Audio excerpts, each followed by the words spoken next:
It's the Good Morning Nigeria, live on the network service of the NTA. And before we begin our conversation on expanding health coverage in Nigeria, let's take this background report put together by Ibrahim Dan Hamidu. Nigeria's commitment to enhancing health coverage serves as a powerful reminder of the intrinsic link between health and prosperity, emphasizing the urgent need for comprehensive health coverage to ensure the well-being and productivity of individuals and communities. This quest, however, is confronted with a multitude of healthcare challenges, ranging from inadequate access to medical services, insufficient infrastructure, and a shortage of skilled healthcare professionals to prevailing issues such as communicable diseases and maternal and child health concerns. Additionally, disparities in healthcare access between urban and rural areas continue to persist, amplifying the urgent imperative for accessible health coverage for all Nigerians. Addressing these challenges necessitates comprehensive and holistic approaches to healthcare, encompassing not only the availability of medical services, but also a focus on disease prevention, early diagnosis, and the promotion of healthy lifestyles. Furthermore, initiatives aimed at addressing key health indicators, including immunization coverage, maternal and child health, and the management of non-communicable diseases, are critical to achieving universal healthcare coverage. The implementation of health insurance schemes and social health protection mechanisms presents a suitable solution for enhancing health coverage in Nigeria. These measures can contribute to mitigating the financial burdens associated with accessing medical services, ensuring that individuals and families are not driven into poverty due to healthcare costs. As Nigeria just marked World Health Day with 2024's theme, My Health, My Right, it is paramount to acknowledge the systemic challenges and the determined efforts required to transform healthcare access in Nigeria.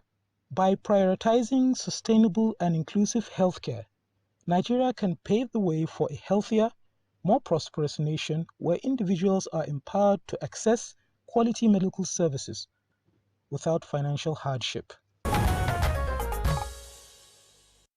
Thanks, Ibrahim Dan Hamidu, for the background report. And joining us in the studio for the conversation is Dr. Salma Ibrahim Anas, Special Advisor to the President on Health. Welcome to Good Morning Nigeria. Thank you.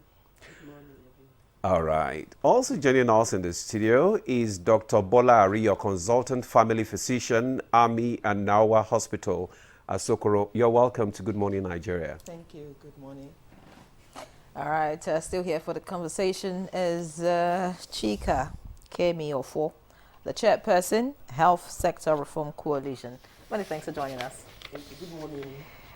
And joining us from our Lagos studio, we have Dr. Leke Oshunuyi Niyi, Chairman, Health and Managed Care Association of Nigeria, also the Chairman of HMOs in Nigeria and Managing Director, ICO Multishield Limited, HMO. Many thanks for joining us, Dr. Leke Oshuniyi. Good morning, madam. Good morning, viewers. Thank you very much for joining us. Now, let's start our conversation today on expanding health coverage in Nigeria. And the theme for this year is right to health. And we know that the health sector has been fraught with many challenges in this country. So when we say right to health, what exactly are we talking about? Let me start with Dr. Salma Ibrahim. Thank you very much, and good morning, viewers. And I'll say happy Salah and also happy Easter period. Okay. I think it's a time of celebration for Nigeria, and to God be the glory. So yes, when you said my health, my rights, what we're saying is that every individual, every Nigerian have a right to access quality healthcare services within their reach. So what we meant by that, at least basic, essential health services that is key to the saving of lives. So it's the right of Nigerians to have access to that. And I'm glad to mention that under the leadership of President Bola Ahmed Tinubu, he's committed to ensure that Nigerians have access to health care through the universal health care coverage, where everyone will not be, no one will be left behind. And we're using the platform of the primary health care to ensure that we have minimum package of healthcare services. So this administration has stepped up from 1 PHC, functional PHC per ward, to what we are now talking about 2 primary healthcare facilities per ward. Functionality is not just about the infrastructure. It's not just about building primary healthcare facilities. Let me emphasize on that. It's about a total package of services that are essential, including human resources for health, skilled human resources for health, a minimum package of drugs, essential basic minimum equipment for health, laboratory equipment, and then when you look at infrastructure, you're looking at the space, the building itself is adequate. You also talk about water supply, because it's a key barrier also to accessing services, especially for women to deliver at facilities. Then electricity, and then you're also looking at the security, the safety of that primary healthcare facilities. It must be safe. So it's a total package of services that must be available within the reach of Nigerians, within their communities where they can have access. So it is a right, and government is committed to doing that through the 2 essential agencies that we have, the primary health care and also the increasing the coverage of the insurance coverage to provide safety net for vulnerable people. And when we talk of vulnerable people, of course, we're talking about people that cannot afford healthcare services. Women, children, elderly people, disabled people, and the poor of the poorest of the poorest or poor people that are within communities. So that is a total package of essential healthcare, and it is a right. Government have a responsibility, and this government is committed under the leader, President Bola Ahmed Tinubu, to ensure that we achieve that within 4 years. All right, thank you so much, Dr. Salma Ibrahim. Listening to you, of course, the picture looks beautiful from your words, but is that what is available in reality? I'd like to ask Dr. Bola Ariyo. You listened to Dr. Anas talk about what, I mean, a lot of governments have come into power, and that's like the picture they paint.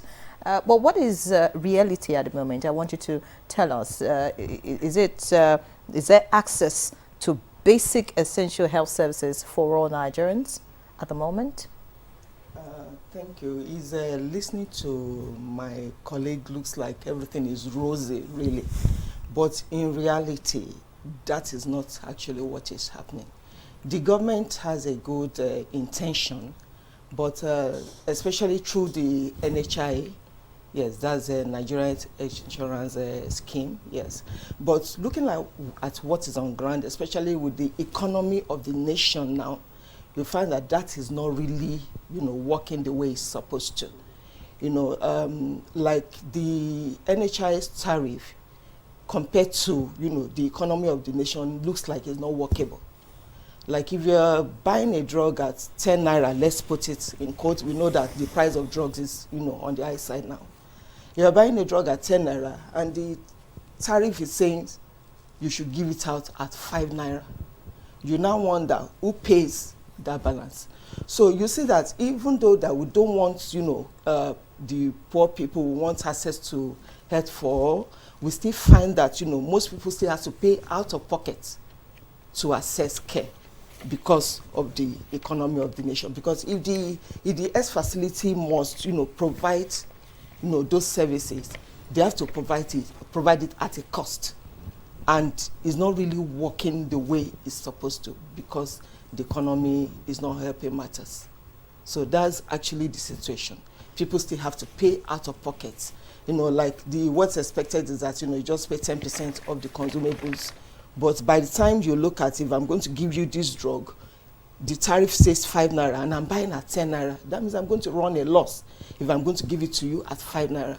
So is it that the facilities don't provide the drug at all, or the users have to, pay a balance to meet up so that the facilities can keep afloat? But what about you said that the patients are supposed to pay 10% of the cost, while the insurance will pay the remaining balance. So why are you now passing the bulk to the user? Is it that the insurance will refuse to pay the balance, or what? That is the difference. Okay, like that analogy I made now. Yes.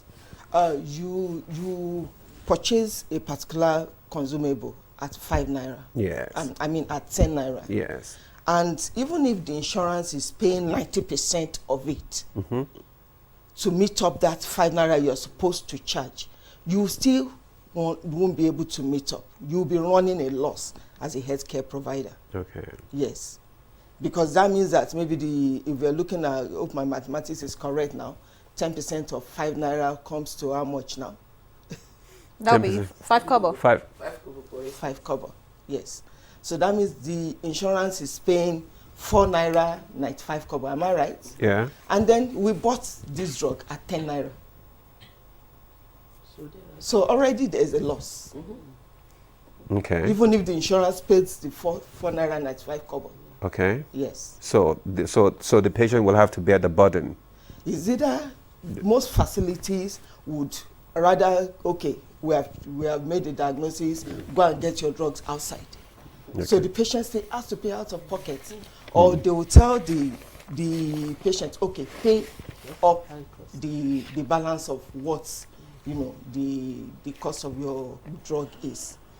Okay, well that, the scenario you have just painted about, this 10%, say for 5 naira, 50 kobo, as regards what the patient should pay, and then the health facility, that is even, if you like, for some Nigerians, that's even a good state for health care.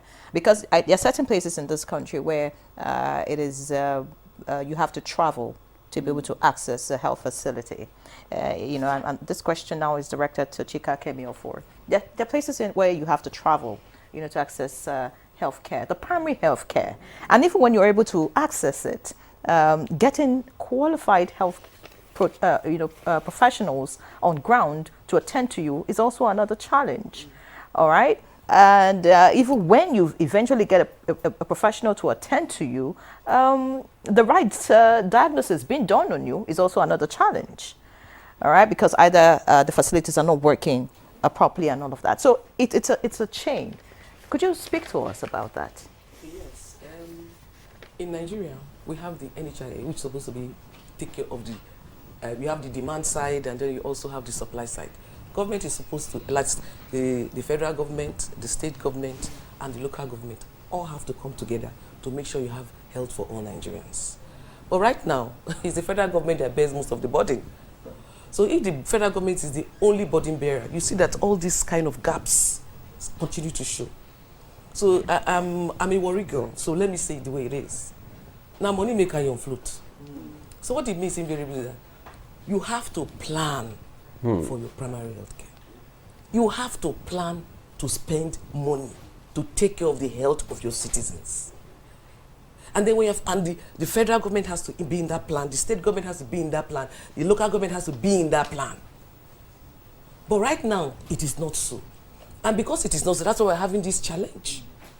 Let me give you a small example. One of the greatest preventive strategies that we know in the world is immunization. Yeah. You don't need to tell the government, you don't need to tell the government for the government to know that they have to plan for their immunization story. Right now, we are being supported by Gavi. But till today, to get funding for vaccines is like pulling teeth. It's like pulling teeth. So these are all the challenges that we face. So it's not surprising that we're having this challenge. And then at the end of the day, somebody who is already laced with poverty. It's such a painful thing. It's already laced with poverty. And then we want this person, you now want to list health challenges on top of the person. And when the person cannot access health care, what now happens? So these are the challenges that we face at the grassroots person, that we face at the grassroots level. The primary healthcare center is not very close to you. You get to the primary healthcare center, when you manage to get to the primary healthcare center, they diagnose and they want money. You have insurance, but they'll tell you this same story. If you want, I can write. You even pay to even get, for somebody to even speak to you. And then the person already doesn't have money. At the end of the day, the next time will the person come? That is why we have mortality rates. That is why we have mortality rate. Then the person now goes to the native doctor. We lost twins in one of our communities. I talked to Dr. Sama about it. Husseina and Hassana. I can never forget it. Because the health system failed us. What am I saying? The federal government, the state government, and the LGA have to be very intentional and deliberate about the healthcare of Nigerians. Okay. So they have to be deliberate about the healthcare. About funding it. Right now, it's like, from what you have said, it's like the state government, the local government, and the federal government, they are not collaborating, concerning healthcare services in this country. So what is the way forward? How do you get them to collaborate? Because this challenge will still be there, except there is proper collaboration between the federal, state, and local government. Okay. Right now, it's the federal government that is the burden bearer. Especially when it comes to, we have the National Health Act, which this particular government is focused on, the BHCPF, Basic Healthcare Provision Fund. So it's expected that at least the basic healthcare for all Nigerians, especially the poorest of the poor, and is hinged in the primary healthcare centers. So the federal government takes charge of funding the immunization. The state government is supposed to support in funding the primary healthcare centers, support the government. So we, you, and I have to keep shouting to make sure that they do their job. For instance, let me give you a small, like the VAT, for instance. The state gets 50% of VAT. 35% of VAT goes to the LGA. Federal government gets just the small balance of, I think, 15%. The state can convert some portion of their VAT into strengthening the primary healthcare centers. Because if the primary healthcare centers are strengthened, I can tell you for free, you don't need to tell the person in the community to go to the primary healthcare center. It's only when the person has managed to pay for transport and you go there once or twice and then you don't get the service that you need, then the person doesn't go there again. So these things are very simple. Okay. All right, check All out right. forward. So Yes, you okay? Yes, going forward, she rightly mentioned it. We have a mandate. The federal government has its own mandate. The state have a mandate and local government have a mandate. So we must be conversant and recognize our roles and responsibilities very clearly. The role of federal government is not service provision. The focus of the federal government is around policy formulations, providing strategic guidance and leadership that will help this, building capacities, supervision and monitoring, and ensuring good governance for the health sector. Okay. So all the support the federal government is given, from what she has said, the National Health Act, which we are now realizing the Basic Healthcare Fund, is a catalytic funding. Yes. It's not a replacement funding, and it's not a funding that should take over, if I may put it that way, the role and responsibilities of state government on its citizens. But it is a catalytic funding to support the state, and not the state supporting the federal government the other way around. But the federal government is supporting state to fill in gaps that exist. So what is the role of the state? The state government is responsible for provision of healthcare services to its citizens at secondary level of care and at primary level of care through the local government. This is not happening in the country effectively. Okay. If it is happening, it will just flow, just like any other essential services, like that basic education, access to basic education. It's the same thing, access to basic healthcare services. So all we are doing at the federal government is to support the state to fill in gaps. We're doing the same thing for the family planning. In the real sense, federal government is not expected to provide commodities for family planning. It's the responsibility of state government. So all those are happening. The role of federal government is limited to the tertiary institutions. And what I meant by that are the teaching hospitals, the specialty hospitals, the specialized hospital like neurological hospitals, orthopedic hospital, fistula hospital, and those are specialized services that federal government placed in all states of the federation to serve as a reference point where they can provide specialized healthcare services. Dr. Anas, of course, listening to you, one would want to say that maybe the federal government is doing, what it should do. But again, for the states and the local government, it is clear why that is not functioning, because of course we do not even have functioning local governments in itself in the first place. But let's move away from the states now and what they are not doing. The federal government itself, I know that there's a commitment, to the African Union to allocate about 15% of the country's annual budget to health, and that was done about 22 years ago. Today, this is 2024, I think the budget for health is about 1.3 trillion. That's just a little above 5% of the entire budget for 2024. Would you say that, in its role, the federal government itself, would you say that they're adequately handling the issues as regards health sector with this kind of funding? So I will not say we're adequately doing that, but we're making efforts to improve funding for the health sector. And this has started with this administration. There was a slight increment from less than, is it about 4% to almost 5%, recognizing also the economic situation of the country. But these are efforts at the federal government. But let me remind Nigerians that it's not only federal government budgetary allocation that should be 15%, but also decentralized allocation at all the levels. At state government, state governors should also allocate minimum, it's actually minimum of 15% of their budgetary allocation. And in fact, we are expecting more from the state government, because that is a platform for delivery of services. Federal government does not own the citizens. The citizens are owned in the state government. And remember, as I said, the tertiary institutions are also there at the state to support the state government, provide specialized services, provide mentorship, provide capacity building for healthcare workers and all forms of services. Okay, Dr. Salma, let me just interject you there. We want to go to Lagos now. Let's bring in Dr. Leke or Shunoyi now, who is the chairman of HMOs in Nigeria and managing director ICO Limited. So let's look at the role of the HMOs in healthcare delivery system in the country right now. How are you collaborating? Because I know that a lot of patients have issues with HMOs. Many of them say that most of the time the HMOs do not deliver on their promises. They do not keep their promises in terms of payment, in terms of services. What is the role of HMOs in healthcare delivery system in this country? Thank you very much. HMOs are financial intermediaries in the health system. So they aggregate funds, which they then use to purchase healthcare for the people for whom they've received funds. That's essentially the role of HMOs.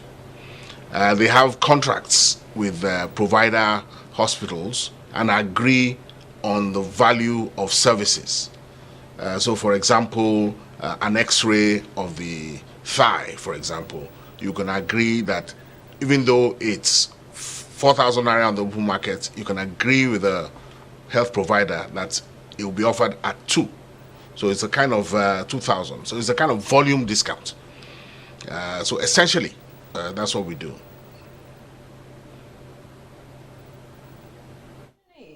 Talking about your role, what the HMOs do, would you say that all the HMOs that are functional in the country are, adequately, meeting their roles? I'll ask this because, the hospital rather the facility, I know that, certain people use, around my vicinity. There's this issue of some HMOs not delivering adequately, while some may be functioning, at least a bit over 50%. Why? Who is regulating how does HMOs deliver their services? And then, what are the challenges that you think the HMOs are facing in meeting their obligation? In May 2022, a law was passed called the National Health Insurance Authority Act. And that act makes it compulsory for every Nigerian to carry health insurance. And that act also records the functions of each of the stakeholders in the industry. So there's that's the regulatory agency, the NHIA.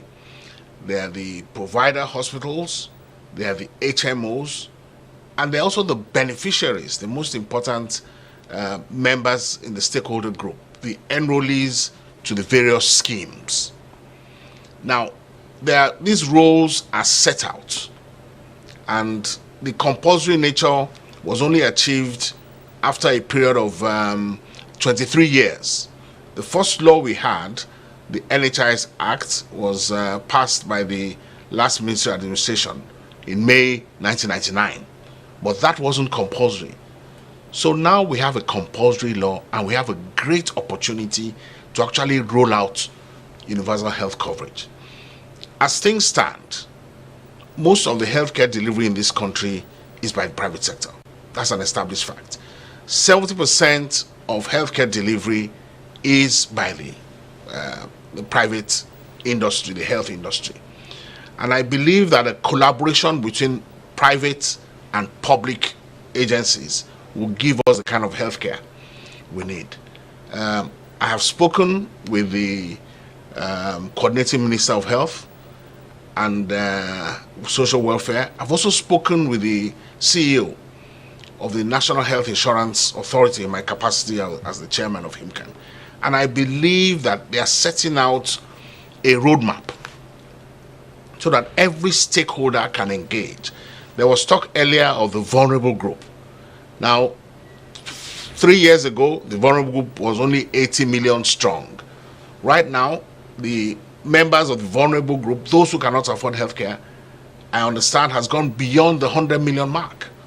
So funds have to be found to pay for the care of the vulnerables. And healthcare is not cheap, and healthcare is not free. So the kind of funding we need, we have not yet deployed. The budget of the Federal Republic of Nigeria for 2024 is 28.7 trillion. The healthcare budget is 1.3 trillion, which is in the region of $1 billion. When you consider that the budget of a much smaller country, the United Kingdom, for health this year is 179 billion pounds, you will see that there's a massive gap. We can't, of course, expect to reach the standards of care you have in the United Kingdom, but it gives you an idea of just how much we need to deploy. A lot of work has to go into this, and people have to pay towards their health in advance. So HMOs aggregate health risk, and they also aggregate health funds, so that at any given time, the healthy people are paying for the sick. That's the principle of health insurance. So just like you insure your car, HMOs insure your health. And it's a yeoman's job. It's a multi-year, one administration cannot do it. But they can set the standards. And I believe that this administration has the right people in place, has square pegs and square holes, and I'm truly optimistic that we have stepped on the path to universal health coverage with the actions being taken. So Oshuni, thank you so much for your opening remarks there. But she asked one question: how do you regulate the activities of your members? And also, when someone is aggrieved, an aggrieved patient, where do you advise the person to go, to seek a redress? For instance, you register with HMO, and you were supposed to take for health services and all that, and they refuse to do their own obligation, probably paying or agreeing. What are the things that, as a patient, what are some of the health issues that HMO will cover for you? Most of the time, we are not even, we don't know, we're not knowledgeable. And are you educating Nigerians? And most of Nigerians don't even know that there is this thing called health insurance. What are you doing to create awareness about this health insurance issue? The issue of health is a national one. and there needs to be massive advocacy. I'm talking of the kind of advocacy you have when you're changing currency. Every village, every nook and cranny of the country, they must know.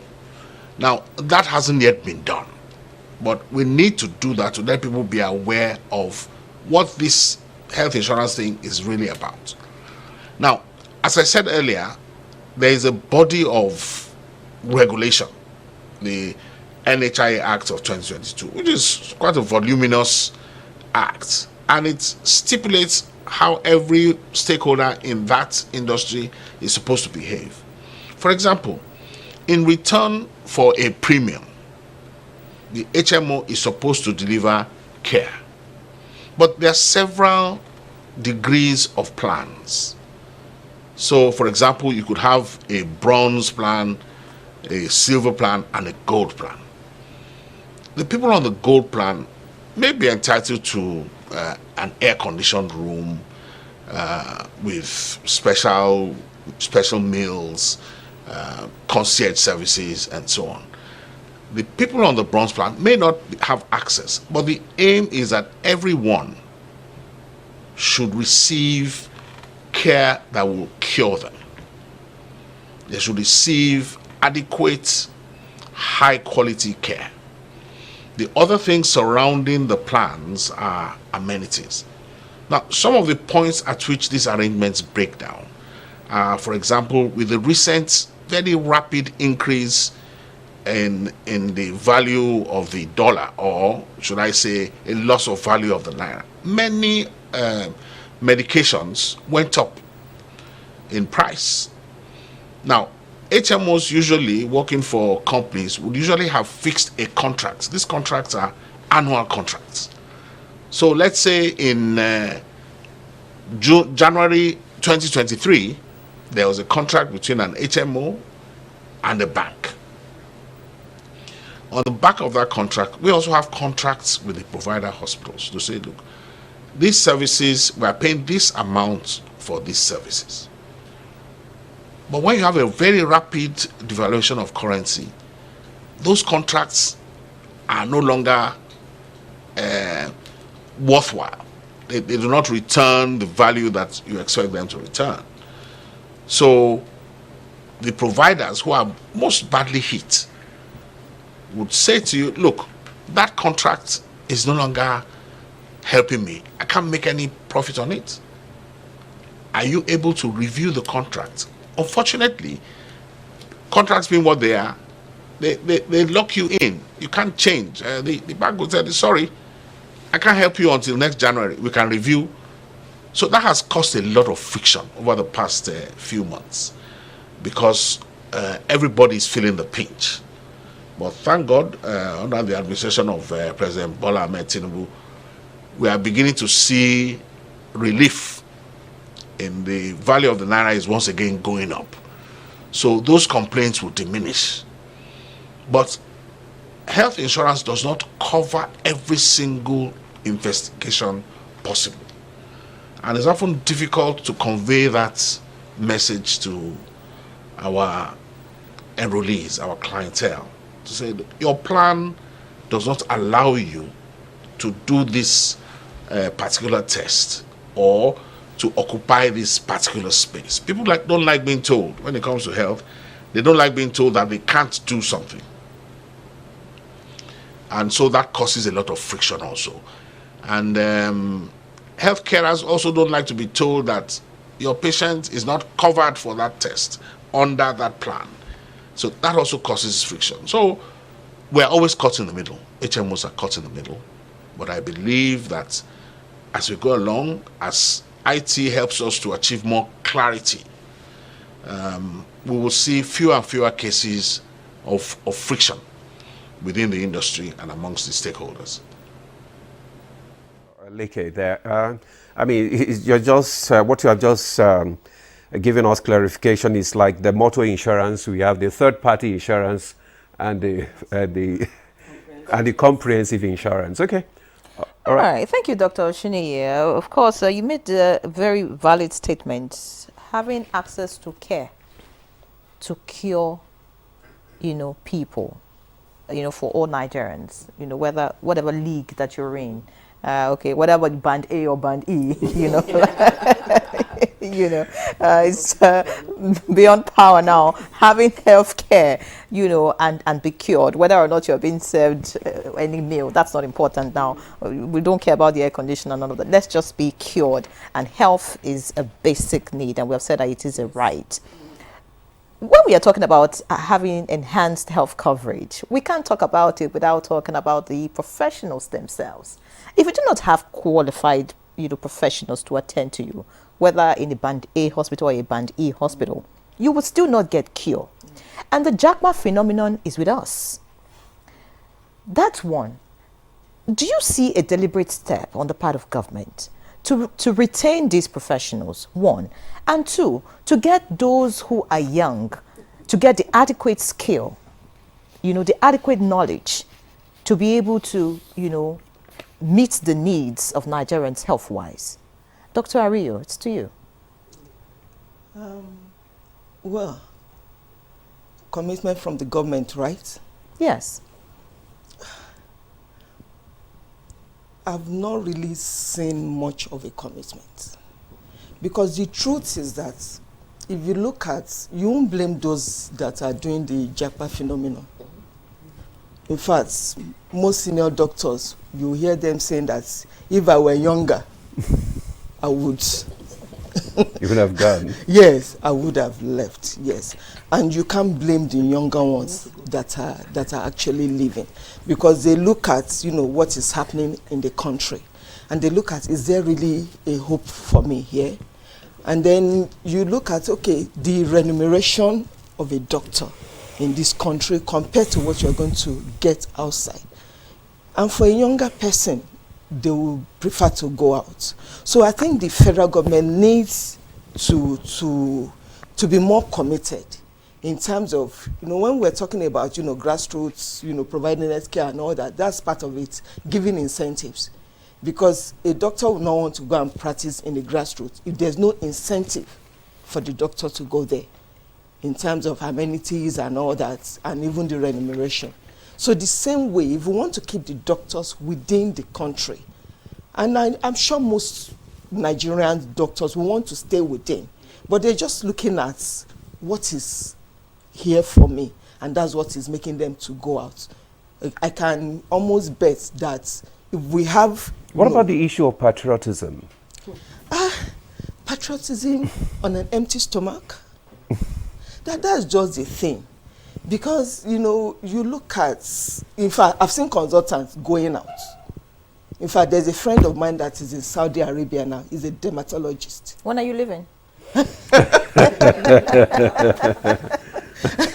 I'm not planning to leave. Maybe I'm one of those patriotic ones. Anyway, yeah, okay. But I won't say they are not patriotic patriotic. Nigerians, okay. Yes, I would not say they are not patriotic. It's just they are looking at, okay, how can I meet the needs of my family with this, what I'm being paid do for me? And then beyond that, they look at, job satisfaction too.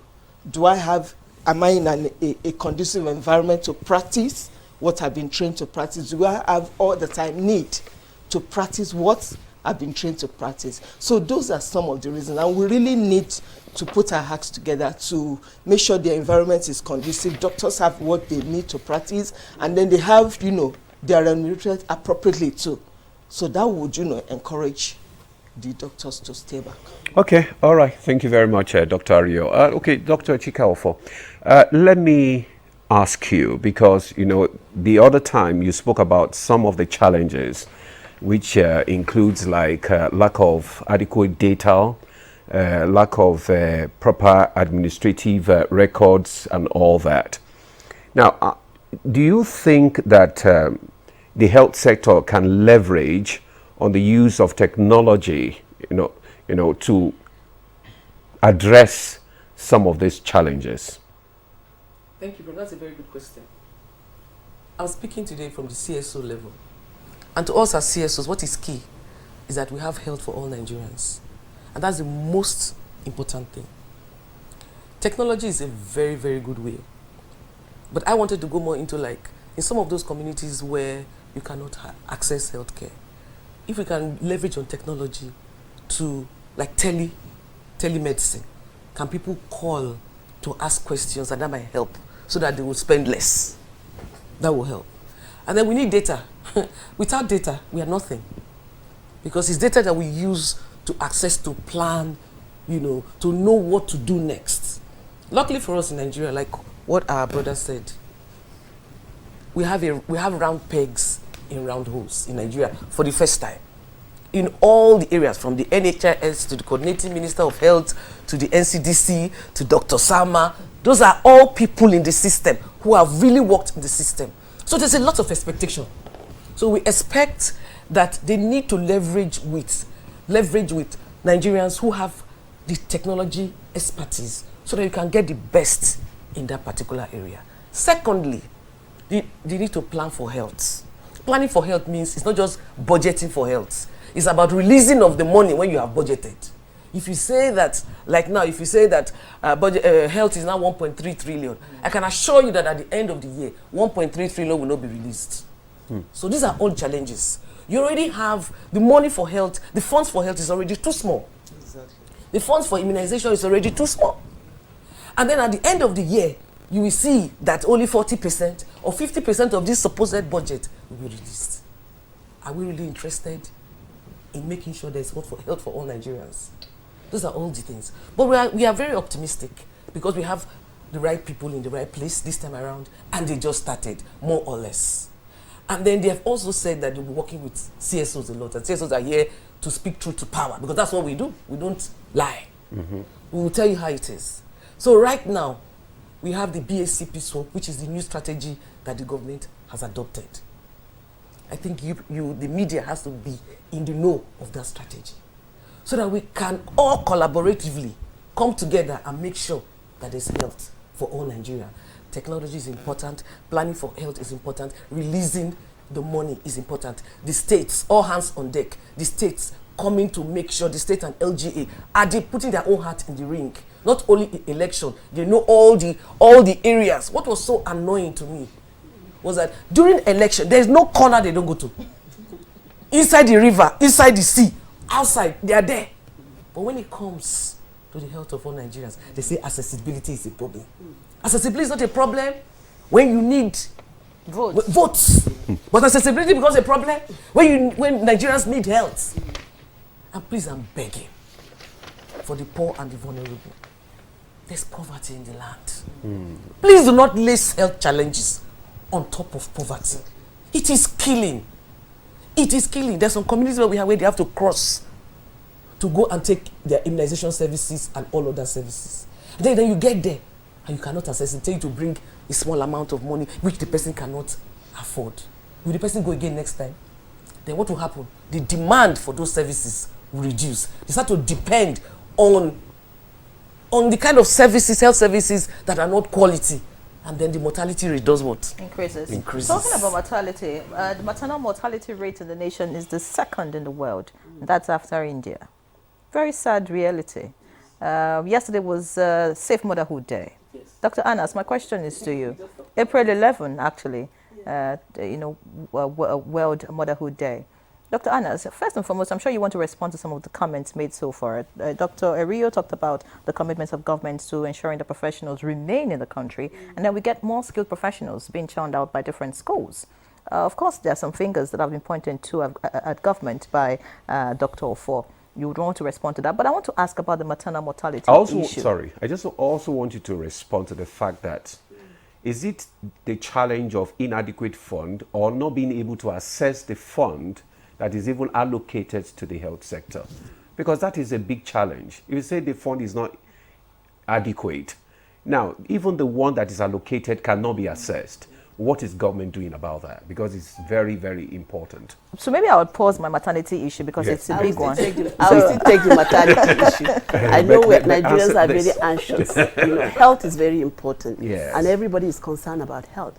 Without health, there's nothing we can do.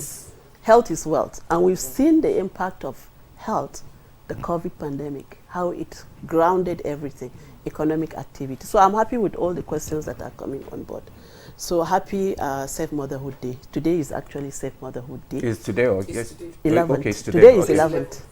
So today is today? today is Today is 11. Today is 12. It's 12. So yesterday was Was Safe Motherhood yesterday. Day. So I'll Today is still 12. say Happy Motherhood, Safe Motherhood Day to all Nigerians, especially to all women of reproductive age group that go through the pains to bring a life to this world. And we are wishing each and every woman safe delivery, safe pregnancy, safe delivery, and safe postnatal care. When are we going to have Fatherhood Day? So, fathers are all My part of father it. starts conceiving. They are all part of it. When they start conceiving. Without our donation, you can't conceive. When you have Anyway, a safe mother, you have a safe All father. right. Emotional support. So, Okay. so yes. So let me start from the human resources for health. I am happy to mention that for the first time in the history of Nigeria, we have a well-articulated health agenda prior to election. Prior to election, I want to emphasize on this. This is the very first time that aligns with the visions and priorities of what we want to achieve in Nigeria, that have measurable indicators. And how did we have that? We engage widely pre-election with several stakeholders across board, civil society organizations. Chika can be a witness to that.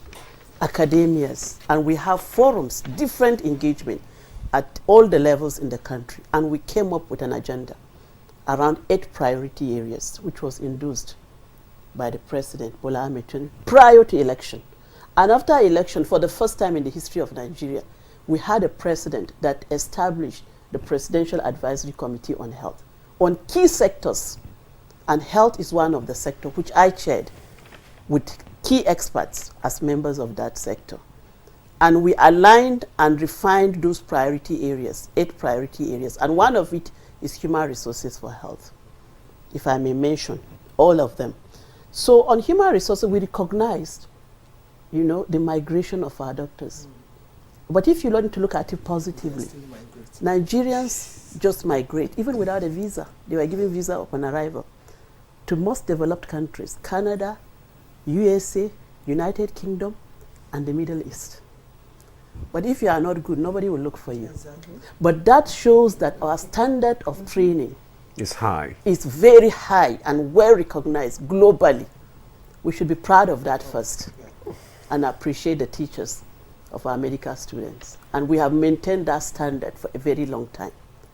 But the impact, of course, on us, it has negative impact.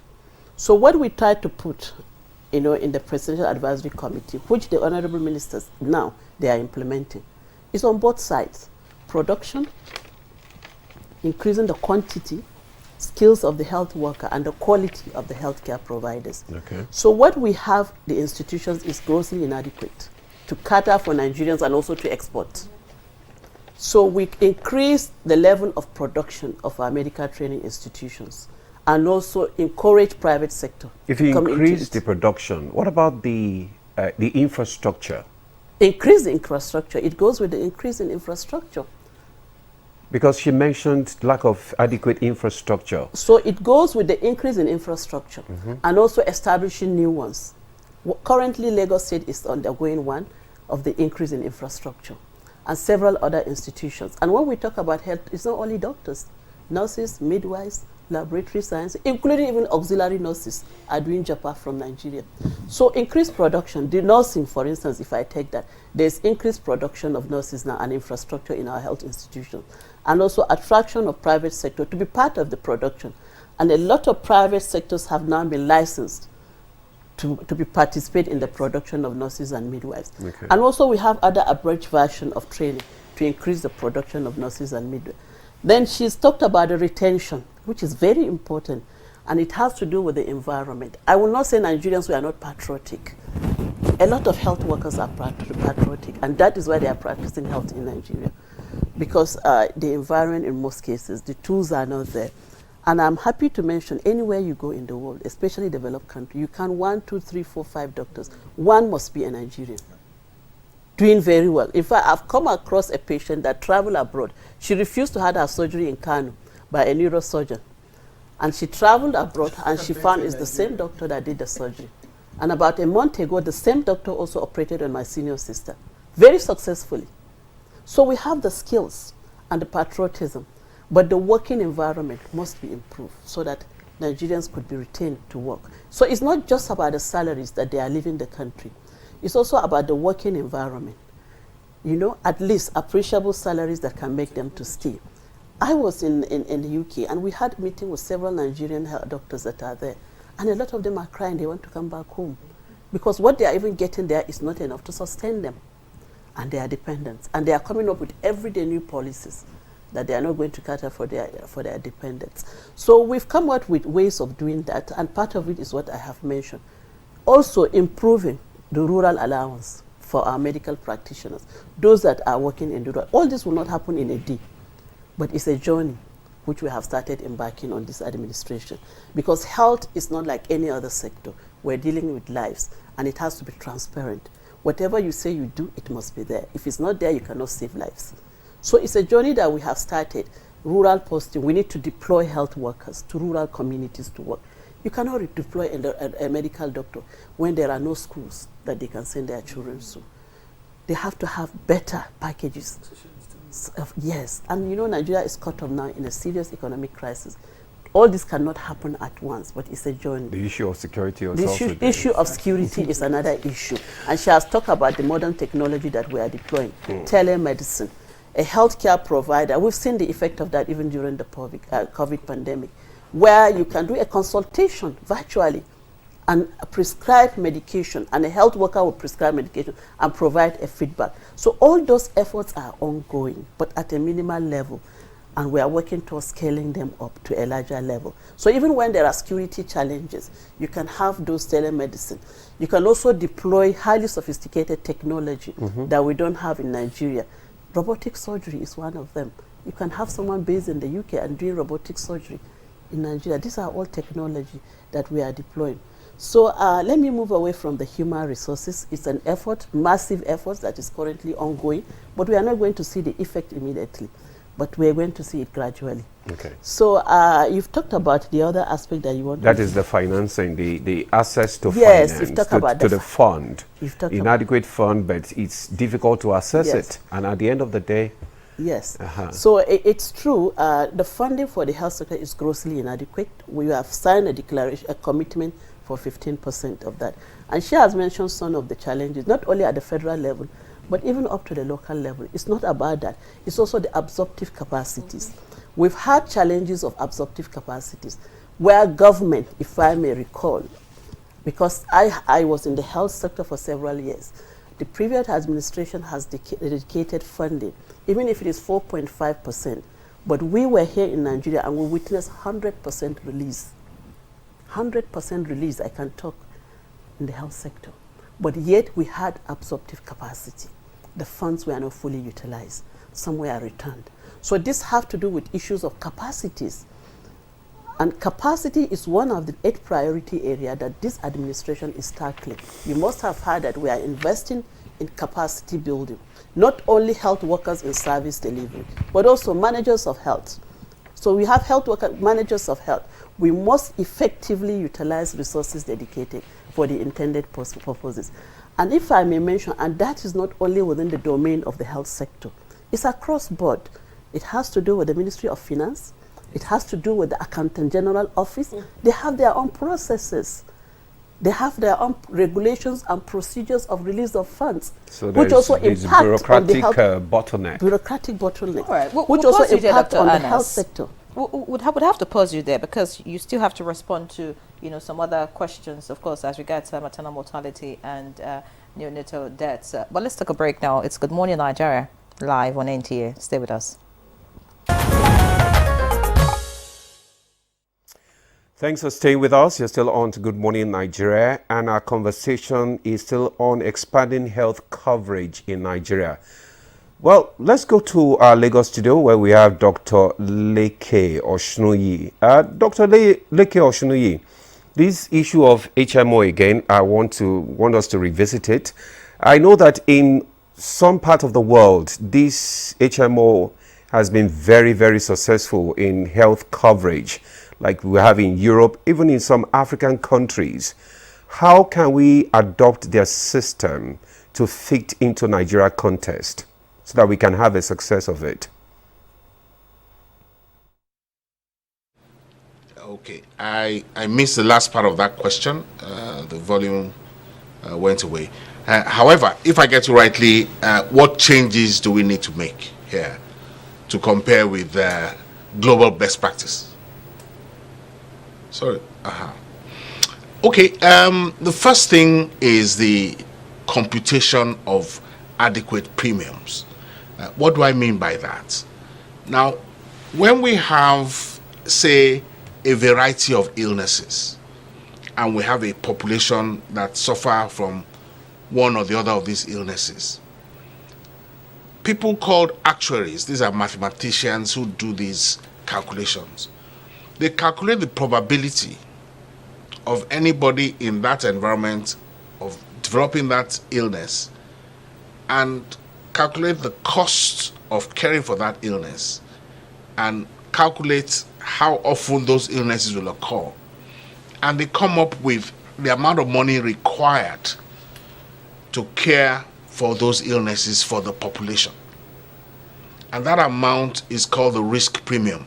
How much is needed to treat? Very often in Nigeria, those calculations are not done. Unfortunately, for a period, the regulator, before this administration, those calculations were not done. The last calculations were done in 2012. And we all know what has happened to inflation and our currency since then. This meant that the premiums being paid by government were insufficient to cover care. But work is being done as I speak by the Ministry of Health and by the regulatory agency, the NHIA, to ensure that appropriate amounts of money are paid for care. This is also being reflected in the private sector. In America, for example, the average premium paid per person in America is $10,000 per annum. In Nigeria, the average premium paid per person is in the region of $50 per annum. However, we here expect the same quality of care as people get in America. Even though we don't produce the instruments, we produce hardly any of the medication required. It's difficult. It's extremely difficult for us to scale the quality of care if we don't have, if we are unable to afford the things that are required. So that's the first step, determination of adequate premium so that everyone in the ecosystem receives value.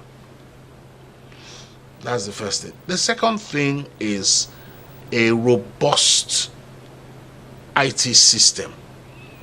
And we envisage that every single Nigerian will be captured and data captured on the IT system being developed. This has been in the works for a while, but now there's a huge momentum under the current coordinating minister and the CEO of the NHIA, the Director General. There's a huge momentum to put in place this system so that there's no waste, there's no duplication. If you have medication somewhere and you don't know the expiry date, the drugs may actually expire there, whereas there are people elsewhere who need the medication. Say you have a batch of medication in Rivers State that is expiring in June, and this same medication is required in Imo State. Without proper data management, it's impossible to know these things. So we feel that data management and a health system of data would assist immeasurably in providing the kind of care that we need. The efficiencies that we require, they're currently not there. And a lot of what we do, particularly from the public sector end, is manual. Submission of claims, submission of bills, auditing of... there's no database to query. How many deliveries do we have in Nigeria? We're struggling. How many people have malaria? How many fractures requiring internal fixation are there? We're struggling with the data. So that data issue is also a very massive issue. Awareness, as I mentioned earlier, is also something we need to know. A lot of people don't know what's going on. They don't know about this scheme where you can pay a little money periodically, and in the event of an illness, you can draw from that fund. And we have a lot of catastrophic health expenditure, which is sending people deeper into poverty. So there's a lot of work to be done. We're collaborating. We've made a case with the DG and with the Honorable Minister. And honestly, I was still in a conversation with the Director General 4 days ago. And he assured me that progress is ongoing and we will see the outcome in a very short while. Oshuni, progress is ongoing. Nigerians want to see results, as soon as possible.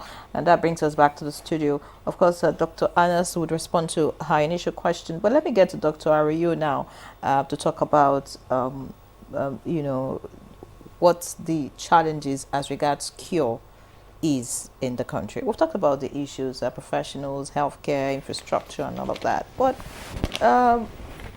there's this issue about cure in the sense that even when patients access healthcare facilities, get to meet professionals and all of that, the process of diagnosis and getting cure, there's a gap these days, such that you find that illnesses that are treatable, people still die from it.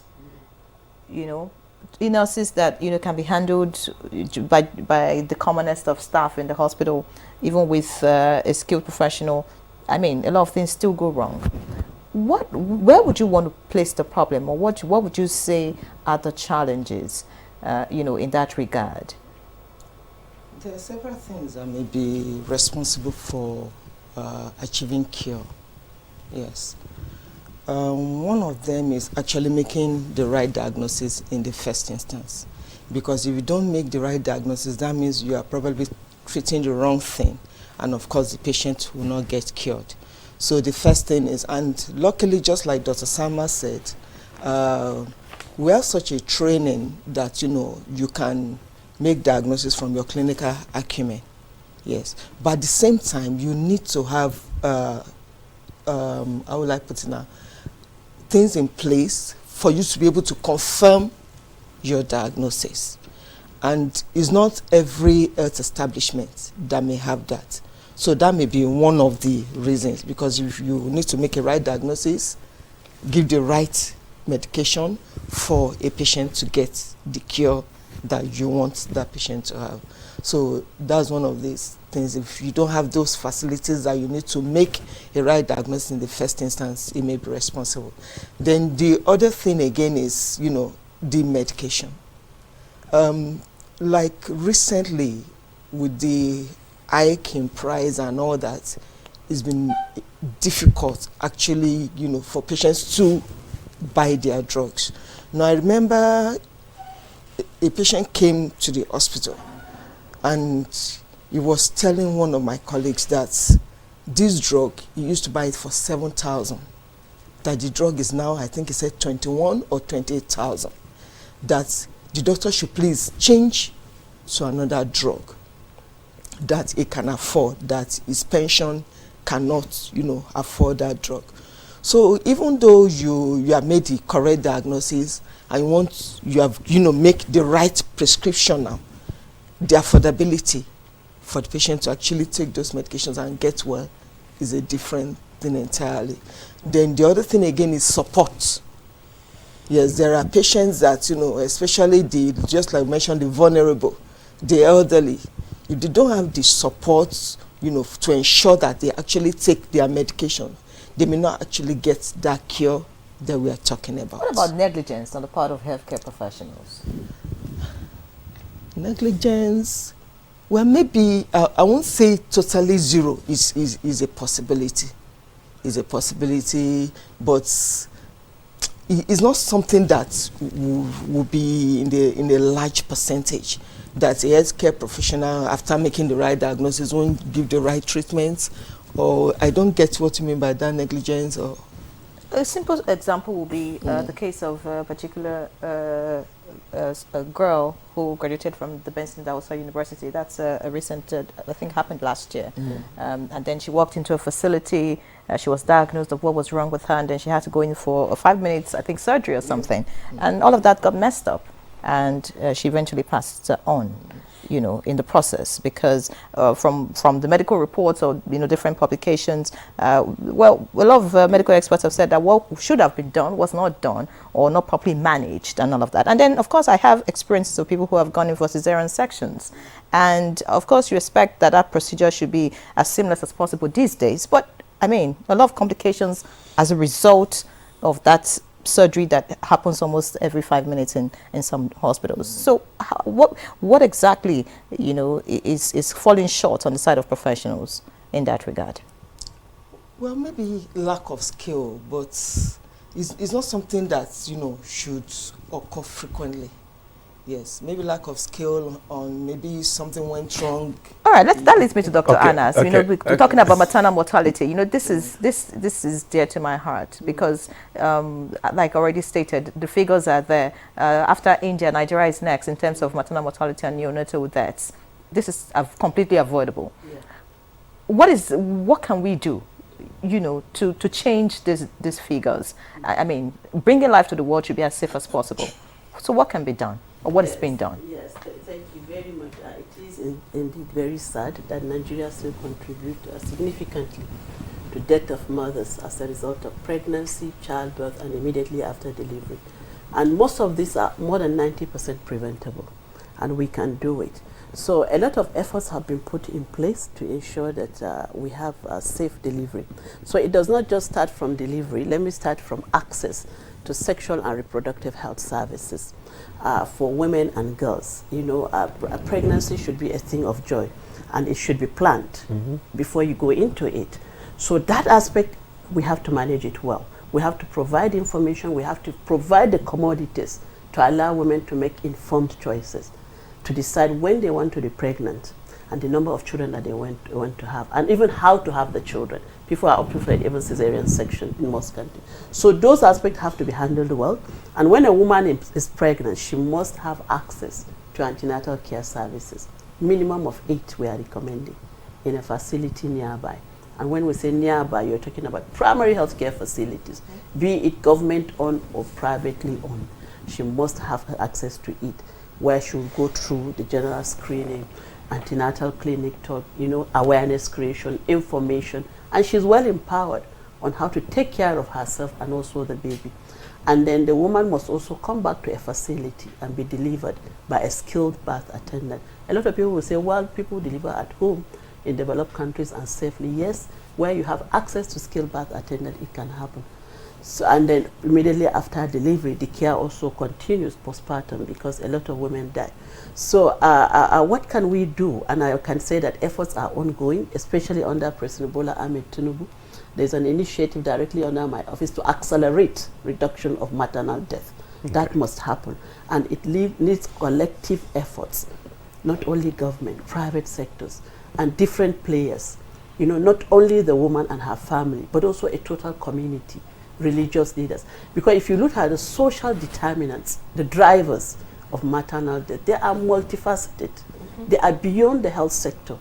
Because decision has to be taken that the woman should attend antenatal clinic. Okay. Decision has to be taken that she must deliver at the health facility by a skilled birth attendant. And this is a totality of a family and community. So we must address the underlying causes, the determinants. And I have been on an advocacy to even state government, meeting with religious leaders, policy makers, to ensure that they own it, they understand that this is a problem in our community, and ensure that women have access to such services. Because the major cost are the delays even in the decision making, to leave the home and go to the facilities. And then she has talked about accessibility, transportation. How do you transport the woman to the facilities? You need to carry her to the facilities. There is a vehicle that needs to carry her to the facility. Those are not there. efforts are ongoing to ensure that we have emergency transport services that conveys, and even at the point, at the facility level, it could be an emergency. In fact, that is the crux of the matter, where most women die. You can find a woman that have had all her antenatal clinic, but at the point of delivery, when it is an emergency, she dies. Most common cause of dying is bleeding, hemorrhage. It's just like opening a tap and the blood flows. She goes into shock and dies. So that must be addressed at the facility immediately. The second one is hypertension, which leads to pre-eclampsia, and it could be pre-eclampsia. And the woman will just die within a twinkle of an eye. And then before you start talking about infection and other things. So emergency obstetric care must be available and must be delivered by skilled birth attendant. And there must be linkage, if it is a primary facilities, to refer to the next level of care if they cannot handle it. Okay, so Dr. back Sama. to this administration. This administration is a priority. It's a critical part of our integrated healthcare delivery, that we must save the lives of mothers, because that is what we are measured on. The statistics of a country, the indicator of health, maternal health is a critical component of it, and child health. Okay, thank you very much, Dr. Sama Ibrahim. I now see the reason why women should be highly celebrated, having going through all these challenges. Now, you know, we talked about the Motherhood Day. Yeah. What are the, okay, let me come to Dr. Chika Ofo now. Kemi Ofo, right? Good. Now, what are some of the barriers to safe Motherhood Day, motherhood in Nigeria? What are the challenges? That's a beautiful question. I was so happy. I was praying that you would give me that question. And by the way, I'm not a doctor. I am Mrs. Chika Kemi Okay, Ofo. okay. Yeah. Okay. So, education. Education. Education is such a critical part. I look at education as a vaccine. It's only an educated woman that knows that she needs to visit the health facility. It's only an educated family that finds the value of making sure that all the drugs that she needs to take to prepare herself for delivery, that she will take it. It's only an educated father that knows, because nobody wants their wife to die. If you look at it very critically, the man doesn't want his wife to die. The woman herself doesn't want to die. She doesn't want her children to die. But what happens is that they're not educated enough to know the value of that visitation to the health facility, the drugs that they need to take, how many times they need to visit the facility. Right now, as we speak in Nigeria, we have the highest zero dose in the whole world. 2.3 million children have not taken one vaccine. Ask yourself, because we had to do an analysis and a research as CSOs. Is it that the mothers hate their children? It's not possible. So what is the barrier? They do not believe what they have heard because they're not educated enough. That education, that it's awareness, key. That sensitivity. Trying to sensitize people concerning their lives. They don't believe you. And then Nigeria has something that is played down many times. It's called the Patient's Bill of Rights. Do you know that patients have rights? There's a law in this country that talks about Patient's Bill of Rights. A woman goes to the facility. She has a right to ask questions. She has a right to demand, to be responded to. She has a right Thank you, Dr. Ofo, because of time. But you know that most of the time when a patient is asking question, the health officials are angry. No, but if the woman knows that she has the rights, it's a different story. Because of time, we'd have to pause you at that point. Let's just quickly get to Dr. Ario so we can round up this conversation. We're actually out of time, but you could just take a minute to tell us about this motherhood issue. She's mentioning some challenges. Could you just give us a bit and then we'll wrap up? I'm still going to emphasize on the education. Yes, because she was talking about the Bill of Rights and, the fact that even at the hospital, when patients are asking questions, they are shut down, kind of, yes. So why do doctors do that? It's still the fact, education is still part of it. On the part of the doctors too? Yes, because like, I usually, when I ask a patient, okay, so what medications have you taken? They say they're just given an injection. They don't know the name of the injection. It actually gets me upset. And usually I tell them that it's your body.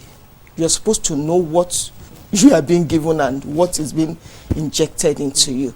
So it's there's kind of this belief that patients should not know what they are being given, especially I'm sorry to say with private establishments. All You know, right. sometimes they give you your drug in an envelope and they Just so no that you don't name go and put it no name somewhere brand on else. it. All right, Dr. Ariyo, thank you so much. Let's go to Lagos quickly. In 30 seconds, Dr. Leke Oshuneyi, in 30 seconds, just round up your thoughts on what can be done for this healthcare delivery system in Nigeria. Just 30 seconds. A plan that is agreed by all stakeholders. It would include education, advocacy, planning, coordination by all the agencies, primary health care, National Health Insurance Authority, the Federal Ministry of Health, and all the parastatals concerned with health. A very robust IT architecture that can manage perhaps 500 million people so that we can scale it. Provision of funds, adherence to the Abuja Declaration, which states that 15% of the budget of a country should go towards healthcare. Now we have 4.6%. We should try to reach the 15% mark, because other countries that are not as affluent are managing to reach that mark. So much, Dr. Oshuni, Chairman, Health and Managed Care Association of Nigeria, and also Chairman of HMOs in Nigeria. Thank you so much for your thoughts on the program this morning. We do appreciate you. Of course, Dr. Salma Ibrahim Anna, Special Advisor to the President in Health. Thank you for being a part of the conversation. Dr. Bola Ario, Consultant, Family Physician, AMI and Nawa Hospital, Sokoro. Always a pleasure to have you. And of course, Chika Kemiofo. Thank you so much, the worry girl, for being very real with us this morning. So, of course, that's Good Morning Nigeria today. Many thanks for watching. I'm Henry John. Enjoy your weekend. And I'm Ademola Adeyo. Thanks for joining us. Bye for now.